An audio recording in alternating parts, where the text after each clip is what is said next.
DJ Sachin Kumar मलगाम। आओ नचिए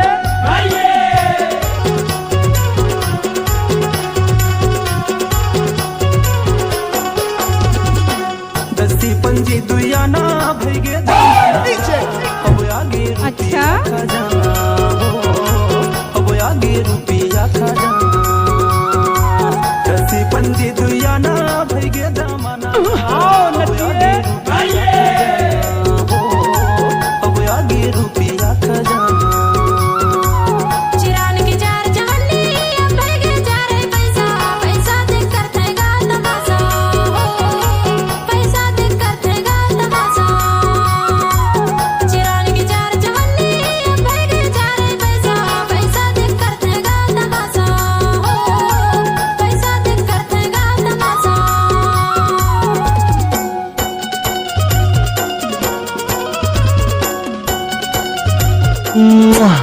Come on.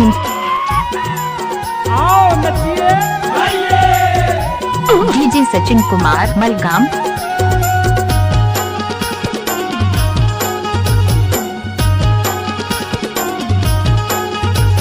जाता छुड़ गई काड़ी छुड़ गई और छुड़ गई गावोड़ी।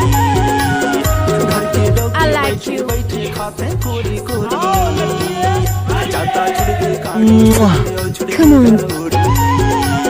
घर के डौकी बैठे बैठे खाते कोरी कोरी। चिंता फिकर नहीं है काम बुता के का अब आगे कई समझाना हो, अब आगे रुपया खजाना।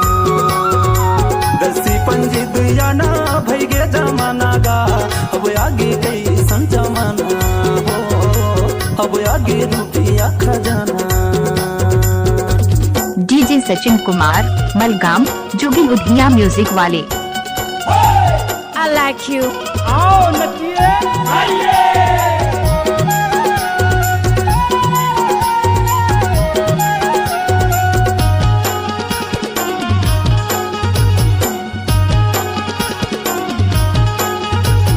नांगर छुड़ गई डाड़ी छुड़ गई ओ छुड़ गई जुआड़ी।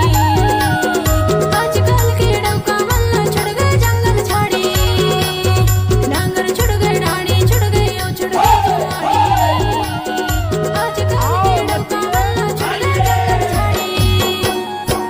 अल्लर गधा कस बैहा सोए पारे रहता पैसा देख करते गा तमाशा हो, पैसा देख करते गा तमाशा।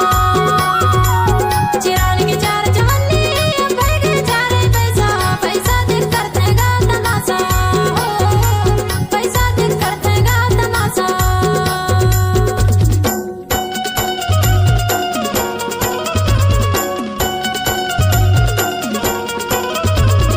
डीजे सचिन कुमार मलगाम। I like you. आओ नचिए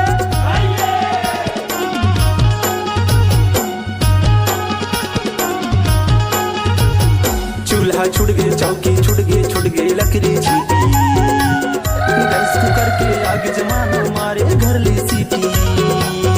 चूल्हा छुड़ गए चौकी छुड़ गए लकड़ी छीटी। गैस कुकर के आग जमाना मारे घर ली सीटी।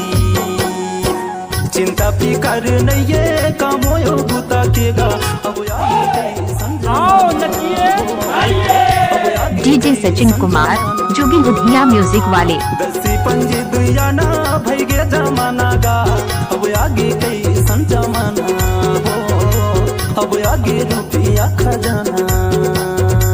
पैसा देख करते गा तमाशा। अब आगे रुपया खजाना।